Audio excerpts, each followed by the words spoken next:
ব্রহ্মায়াদি করি জীব যত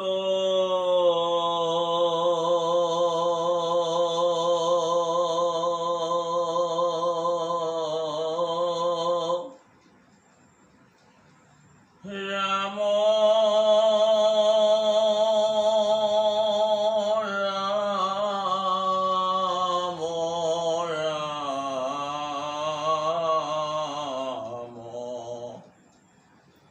রাম রাম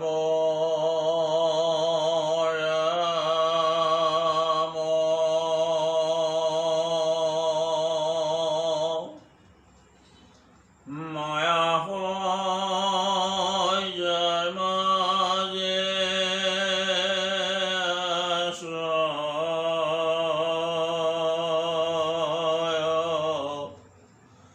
ভূমতি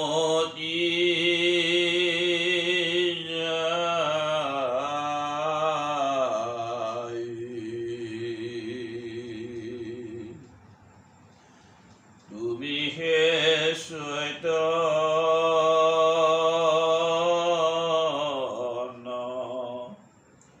সনাতন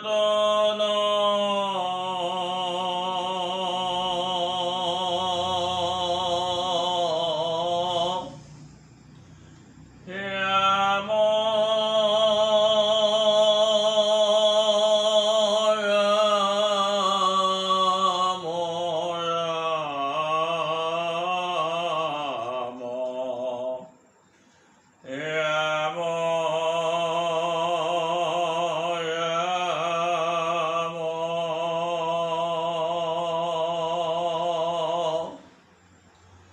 রাম আমি আশ্রিত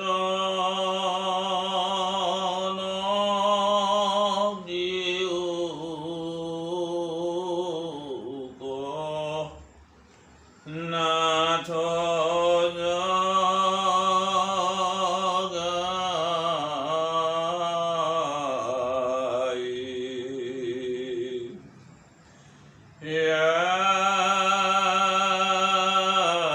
রাম আমি আশ্রিত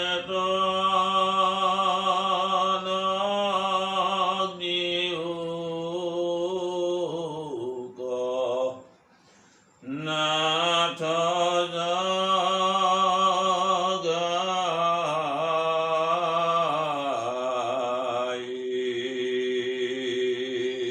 কৃষ্ণ কৃপালু বান্ধব সমস্ত আই মাতৃ সমস্ত আমি ক্রমশ আগবঢ়াই অহা নিগম শাস্ত্ৰ মহাভাগৱত ভাগৰ পৰ্যালোচনাৰ বাবে আমি আপোনাৰ সবৰ শ্ৰীচৰণত প্ৰণাম জনাইছোঁ।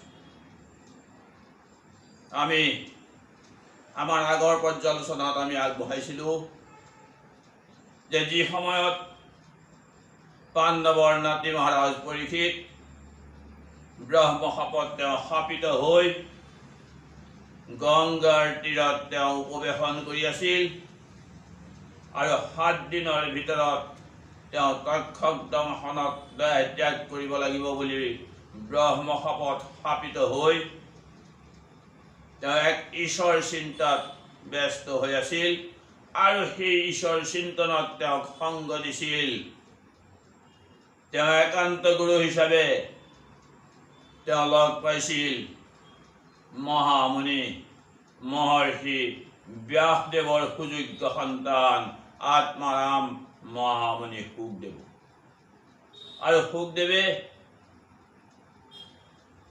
মহাৰাজ পৰীক্ষিতক মহাভাগৱত শাস্ত্ৰ সকলো তত্ত্বাৰ্থমৰ্ম তেওঁক শ্ৰৱণ কৰাইছিল, যি কাৰণত মহাৰাজ পৰীক্ষিতৰ ব্ৰহ্ম জ্ঞান উপলব্ধি হৈছিল আৰু সেই ব্ৰহ্ম জ্ঞান উপলব্ধি হোৱাৰ বাবেই তেওঁ মুক্তি লাভ কৰিব পাৰিছিল। আৰু সেই ব্ৰহ্মশাপত শাপিত হৈ থকাৰ কাৰণেই তক্ষক দংশনক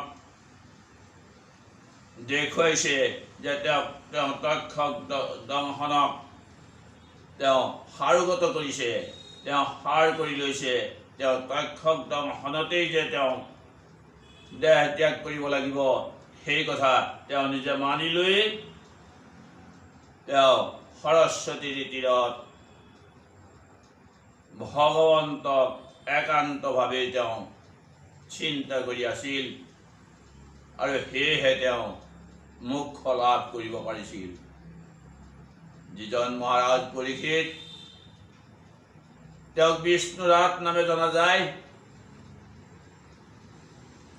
বিষ্ণুৰাত হৈছে বিষ্ণুৰ জ্ঞান, ৰাত মানে জ্ঞান, য'ত মাতৃৰ গৰ্ভতেই বিষ্ণুৱে তেওঁক দেখা দিছিল আৰু সেই বিষ্ণুৰ জ্ঞান তেওঁ লাভ কৰিছিল মাতৃৰ গৰ্ভতেই। সেয়েহে মহাৰাজ পৰীক্ষিতৰ জৰিয়তেই শুকমুনিৰ দ্বাৰা মহাভাগৱত শাস্ত্ৰটো পৃথিৱীত প্ৰচাৰ হ'ব লাগিব। সেই ৰচনা যিহেতু ভগৱন্তই আগতেই কৰি থৈ গৈছে, সেয়েহে তেওঁ ব্ৰহ্মশাপত শাপিত হৈ গংগাৰ তীৰত উপৱেশন কৰিছে আৰু মহাভাগৱত শাস্ত্ৰ শুকমুনিৰ মুখেৰে পৃথিৱীত প্ৰচাৰ হৈছে আৰু মহাৰাজ পৰীক্ষিতক এই 7 দিন তেওঁক ভাগৱত শ্ৰৱণ কৰাৰ এই ফলতেই আৰু সেই তাৰ দ্বাৰাই পৰীক্ষিতক ভাগৱত শ্ৰৱণ কৰোৱাৰ ফলতেই মহাভাগৱত শাস্ত্ৰভাগ পৃথিৱীত প্ৰচাৰ হৈছে। আমি আগবঢ়াব খুজিছোঁ, মহাৰাজ পৰীক্ষিত যেতিয়া 7 দিনৰ ভিতৰত তেওঁ দেহ ত্যাগ কৰিব লাগিব, ব্ৰহ্মশাপত শাপিত তেওঁক তক্ষকে দংশন কৰিব আৰু যিহেতু 7 দিন হৈছে, মহাভাগৱত শাস্ত্ৰৰ অন্ত পৰিব হৈছে, এক এক কৰি তেওঁ যিহেতু 12 স্কন্ধ ভাগৱত ইতিমধ্যে সমাপ্ত হ'বৰ হৈছে আৰু মহামুনি শুকেও সেই সময়ত তেওঁক সুধিছে যে তোমাৰ এতিয়া সেই ব্ৰহ্ম জ্ঞান উপস্থিত হৈছে নে নাই, নে তুমি আৰু মোক কিবা সুধিব লগা আছে। ঠিক এনে সময়তে তক্ষক নাগ আহিছে মহাৰাজ পৰীক্ষিতক দংশন কৰিব আৰু এই খবৰ পাই কাশ্যপ ঋষি, যিজন উপেন্দ্ৰৰ পিতৃ, দেৱতাসৱৰ পিতৃ, তেওঁ ভিক্ষুকৰ বেশ লৈ আহিছে আৰু তেওঁলোকৰ ভেদাভেদি হ'ল সেই তক্ষক নাগৰ লগত কাশ্যপ ঋষিৰ ভেদাভেদি হৈছিল। ঔষধৰ গুণ পাইছিল। কাশ্যপ ঋষিক সুধিছিল তুমি কলৈ যোৱা, আৰু কাশ্যপ ঋষিয়ে তক্ষকৰ আগত কৈছিল মহাৰাজক যিহেতু সৰ্পই দংশন কৰিব, মই মহাৰাজক যদি সৰ্প দংশন কৰাৰ পাছত মই তেওঁক জীয়াই তুলিব পাৰোঁ তেন্তে মই বহুত ধন সোণ আদি পাম। তক্ষক নাগেও তেওঁৰ পৰীক্ষা চাবৰ বাবে সেই বটবৃক্ষডালত তেওঁ খোট মাৰিছিল। খৰিয়া সহ যিডাল বটবৃক্ষ পুৰি ছাই হৈছিল আৰু মন্ত্ৰৰ বলতেই কাশ্যপ ঋষিয়ে সেই গছডালক পুনৰবাৰ জীৱিত কৰিছিল। আমি এই কাহিনী আমাৰ আগৰ পৰ্যালোচনাত যিহেতু আগবঢ়াইছোঁ, আমি বিস্তৃতভাৱে ক'ব খোজা নাই। আমি আজি ক'ব খুজিছোঁ যিহেতু তক্ষক নাগে দংশন কৰিলে মহাৰাজ পৰীক্ষিতক আৰু তেওঁ দেহ ত্যাগ কৰিলে আৰু সকলোৱে জয় জয় বুলি তেওঁক বিদায় দিলে আৰু তেওঁ বৈকুণ্ঠগামী হ'ল, অৰ্থাৎ তেওঁ মুক্তি লাভ কৰিলে আৰু মহাৰাজ পৰীক্ষিতৰ পাছত তেওঁৰ এই সুযোগ্য সন্তান জনমেজয়ে ৰাজপাট দখল কৰিলে। জনমেজয় যেতিয়া ৰাজপাটত উঠিল, সমস্ত খৰীয়াসকলে তেওঁক আহি জাননী দিছিল যে মহাৰাজ পৰীক্ষিতক দংশন কৰিবলৈ যিহেতু সেই তক্ষক নাগ আহোঁতে কাশ্যপ ঋষিয়ে তেওঁক জীয়াই দিয়াৰ কথা, জীয়াই দিম বুলি প্ৰতিশ্ৰুতি দিছিল, আৰু তক্ষক নাগেও কাশ্যপক ধন সোণ দি লোভৰ বশৱৰ্তী কৰি তেওঁক উভতাই পঠাইছিল। ইয়াতেই যিহেতু তক্ষক নাগে কাশ্যপ মুনিক উভতাই পঠাইছিল, কাশ্যপ মুনিকনো কিয় উভতাই পঠালে? ইয়াতেই জন্মেজয় ৰজাৰ অত্যন্ত ক্ৰোধিত হ'ল, আৰু তেওঁ ইতিমধ্যে সৰ্পসত্ৰ অৰ্থাৎ সৰ্পযজ্ঞ আৰম্ভ কৰিলে। সৰ্পযজ্ঞ আৰম্ভ কৰি মহাৰাজ জন্মেজয়ে সকলো সৰ্প বিনাশ কৰাৰ সেই যজ্ঞ আৰম্ভ কৰিলে। যেতিয়া যজ্ঞ আৰম্ভ কৰিলে, তেওঁ সকলো বিপ্ৰ সমস্তক মাতি তেওঁ সেই সৰ্পযজ্ঞ আৰম্ভ কৰিলে। সকলো সৰ্পই আহি সেই যজ্ঞত পুৰি ভস্ম হৈছিল। জন্মেজয়ে ইতিমধ্যে সকলো খৰীয়াৰ পৰা জানিলে, সকলো প্ৰজাৰ পৰা জানিছে যে তক্ষক নাগে অত্যন্ত প্ৰলোভনেৰে কাশ্যপ ঋষিক তেওঁ ঘূৰাই পঠালে। আৰু এয়াও জন্মেজয় ৰজা মায়াৰ বশৱৰ্তী হৈ তেওঁ সেই কথাকে সত্য বুলি ধৰি লৈ সৰ্পযজ্ঞ আৰম্ভ কৰি সকলো সৰ্পক তেওঁ বিনাশ কৰাৰ এই যজ্ঞ আৰম্ভ কৰিলে। এতিয়া যজ্ঞত যিহেতু সকলো সৰ্প আহিল, সকলো সৰ্প যিহেতু আহি ভস্ম হৈছে, কিন্তু এতিয়ালৈকে তক্ষক নাগ আহি পোৱা নাই, তক্ষক নাগ অহা নাই। সমৰয় সৰ্বসত্ৰ তয়া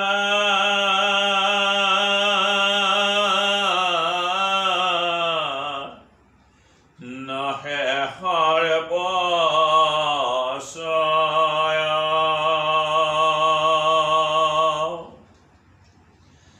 তক্ষকক নেদেখিয়া পাছে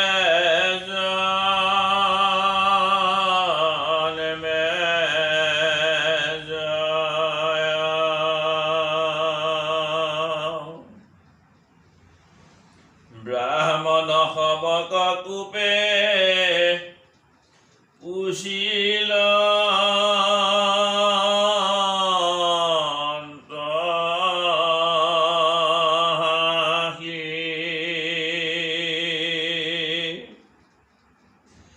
পিতৃ বৈৰী তক্ষকন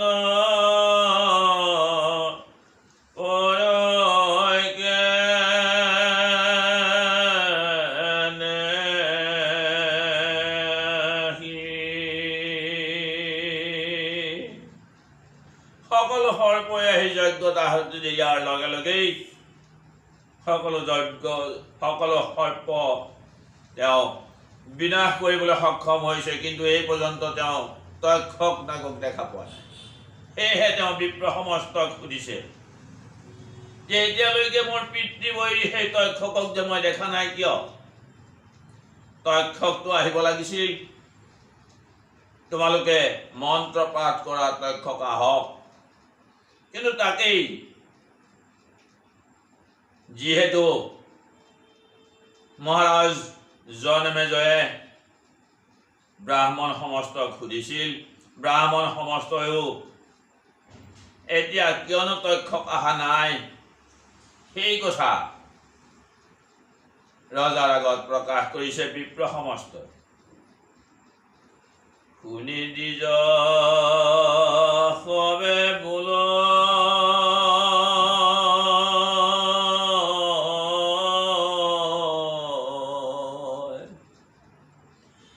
ৰাজা বচন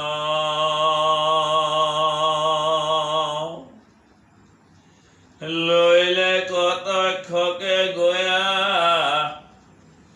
ইন্দ্ৰ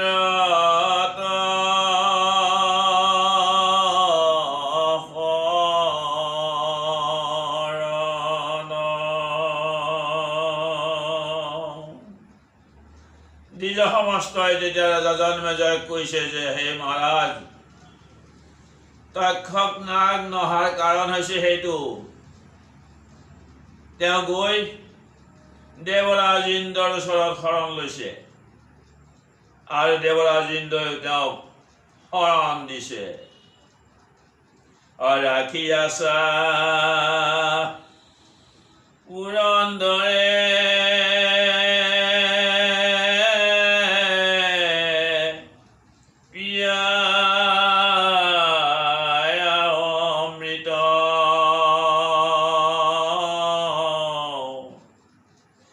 সিহেতু নপৰয়াসী তক্ষক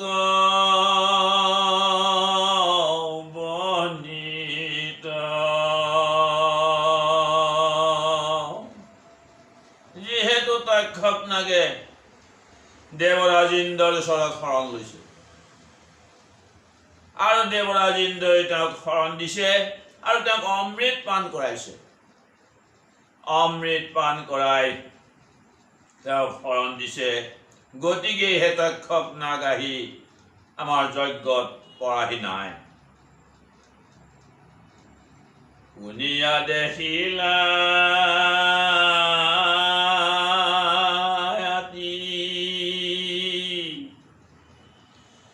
ক্ৰোধত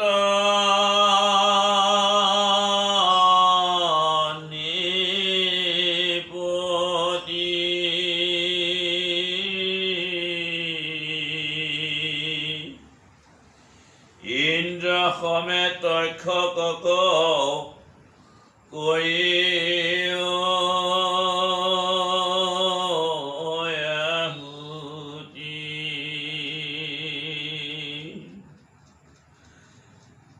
যেতিয়া তক্ষকক ইন্দ্ৰই অমৃত খুৱাই তেওঁক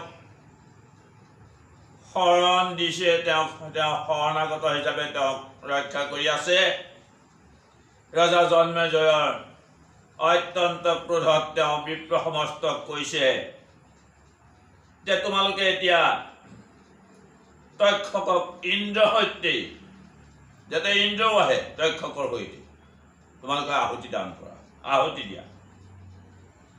মোৰ পিতৃ বৈৰিক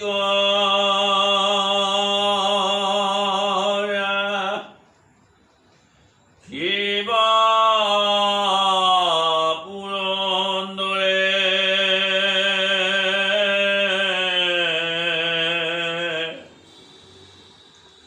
জপাই দুইকো দহিওক বনিত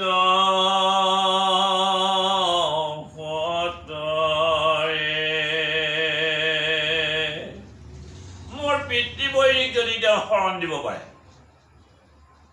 মোৰ পিতৃবৈৰিক তেওঁ ৰক্ষা কৰি আছে, তেওঁ অমৃত পান কৰাইছে, গতিকে হে বিপ্ৰ সমস্ত, তোমালোকে মোৰ পিতৃবৈৰিক সৈতে ইন্দ্ৰকো তোমালোকে আহুতি দিয়া, দান কৰা, আহুতি দিয়া, যাতে ইন্দ্ৰৰ সৈতে তক্ষকো আহি এই বহনিত তেওঁলোক ভস্মীভূত হয়। শুনি দিজ সবে কৰিলন্ত অংগীকাৰ, লৈলা শ্ৰুব উচাৰিয়া মন্ত্ৰয়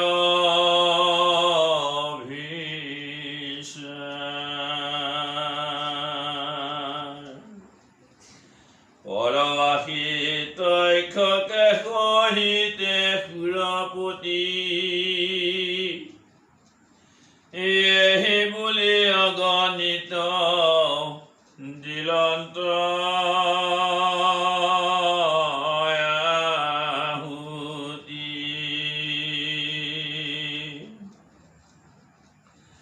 এতেকে বুলন্তে ইন্দ্ৰ ত্ৰৈখকে সহিতে পৰন্ত স্বৰ্গৰ পৰা ভূয়ে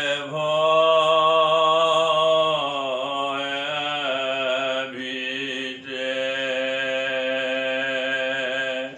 জন্মেজয় ৰজাৰ ক্ৰোধ আৰু সেই ক্ৰোধত বিপ্ৰসকলক যেতিয়া তেওঁ আদেশ কৰিছিল যে তোমালোকে ইন্দ্ৰৰ সৈতে তক্ষককো আহি এই যজ্ঞত যাতে তেওঁলোকো ইয়াতেই ভস্মীভূত হওক, তোমালোকে আহুতি দান কৰা, আহুতি দিয়া। আৰু তেতিয়াই বিপ্ৰ সমস্তই যেতিয়াই যজ্ঞত আহুতি দিলে ইন্দ্ৰৰ সৈতেই তক্ষকো আহিব লগা হ'ল। আৰু সেয়েহে তেওঁলোকৰ চেতনা হৰি তেওঁলোকে ইন্দ্ৰই কি কৰিছে, একমাত্ৰ ত্ৰাহি গুৰু অৰ্থাৎ হে গুৰু আমাক ৰক্ষা কৰা, আমাক ৰক্ষা কৰা। দেৱতা সমস্তৰ গুৰু হৈছে বৃহস্পতি। আৰু সেই সময়তে বৃহস্পতি আহি তেওঁলোকৰ ওচৰ পাইছে। বৃহস্পতি যেতিয়া আহি তেওঁলোকৰ ওচৰ পাইছে তেতিয়া বৃহস্পতি গৈ জন্মেজয়ৰ ওচৰ পাইছে। আৰু জন্মেজয়ক গৈ বৃহস্পতি গুৰুৱে স্তুতি কৰিছে, তেওঁক বুজনি দিছে। বৈষ্ণৱ বংশ তুমি জগতে বিদিত,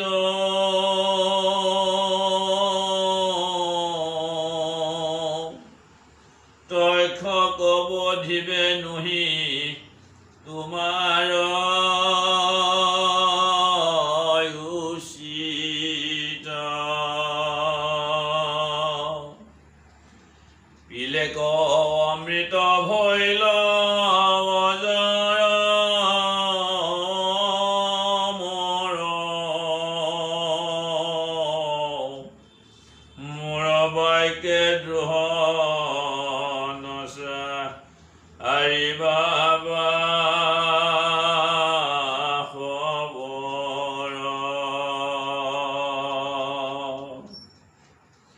ইন্দ্ৰই বৃহস্পতি গুৰুক কাতৰ কৰি, বৃহস্পতি গুৰু যেতিয়া সন্তুষ্ট হৈছে ইন্দ্ৰৰ প্ৰাৰ্থনাত, আৰু বৃহস্পতি গুৰুৱে আহি জন্মেজয়ক বুজনি দিছে যে এতিয়া তুমি বৈষ্ণৱ বংশত জন্ম হৈ তোমাৰ নাম জগতত, খ্যাতি তোমাৰ আছে জগতত, গতিকে তুমি এই তক্ষক সমস্ত তক্ষকক বধাই তোমাৰ এইটো উচিত হোৱা নাই। কিয়নো এতিয়া ইন্দ্ৰৰ লগত আছে আৰু ইন্দ্ৰই তেওঁক অমৃত পান কৰাইছে, আৰু অমৃত পান কৰি তক্ষক এতিয়া অজৰ অমৰ হৈছে। গতিকে মোৰ কথা ৰাখি তুমি ইন্দ্ৰৰো এই দ্ৰোহ আচৰণ নকৰিবা। আৰু তোমাৰ পিতৃ যে মৃত্যু হৈছে, তোমাৰ পিতৃক যে তক্ষকে দংশন কৰিছে, সেয়াও কৰ্মৰ ফল। আৰু সেই কৰ্মৰ ফল কেনেকৈ, যে হৰে পেচুৰে অগণিত যদি মোৰ জ্বলে, যদি সৰ্পই দংশন কৰে, যদি চোৰে লৈ যায়, আৰু যদি অগ্নিত ভস্ম হয়, যদি অগ্নিয়ে পুৰে, যদি জলত পৰে, জলত পৰি যদি মৃত্যু হয়, তুমি জানিবা হে ৰজা জন্মেজয়, এয়া একমাত্ৰ নিজ কৰ্মৰ ফলৰ দ্বাৰাহে হয়। গতিকে তুমি এই তক্ষকক বধ কৰা, এয়া তোমাৰ উচিত কৰ্ম হোৱা নাই। তুমি এই কৰ্মৰ পৰা এতিয়া আঁতৰ হোৱা, তুমি মোৰ কথা মানা। অনুহিকে স্বতন্ত্ৰ হবে কৰ্মৰ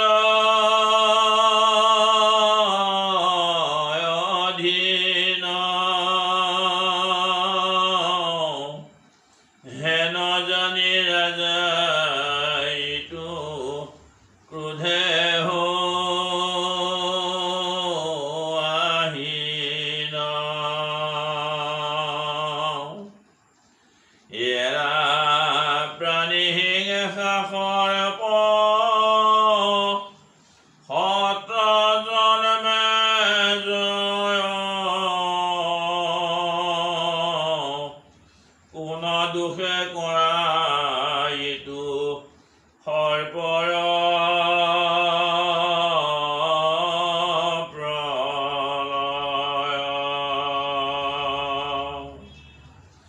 দেৱগুৰু বৃহস্পতিয়ে জন্মেজয়ক বুজনি দিছে আৰু তেওঁ এই বুজনি দিছে যে সকলো কৰ্মৰ অধীন, কোনো স্বতন্ত্ৰ নহয়, সকলো ভগৱন্তৰ অধীন, সকলো ভগৱন্তৰ কৃপাতে হয়। গতিকে সকলো যিহেতু কৰ্মৰ অধীন, তোমাৰ পিতৃক যে সৰ্পই দংশন কৰিছে, তোমাৰ পিতৃক যে তক্ষক সৰ্পই দংশন কৰিলে, সেয়াও তেওঁৰ কৰ্মৰ ফল। গতিকে তুমি এই সৰ্পসত্ৰ, এই সৰ্পযজ্ঞ তুমি এৰা, তুমি সৰ্পযজ্ঞ ইমানতেই বাদ দিয়া। অমিছাতে হে ধৰা তুমি অপৰাধ, ললাতে লিখিত ফল দৈবে নাহি বাধ, গুণী জন্মে জয় পাছে গুণী মনত, এৰিলান্ত সৰ্প সত্ৰ গুৰুৰ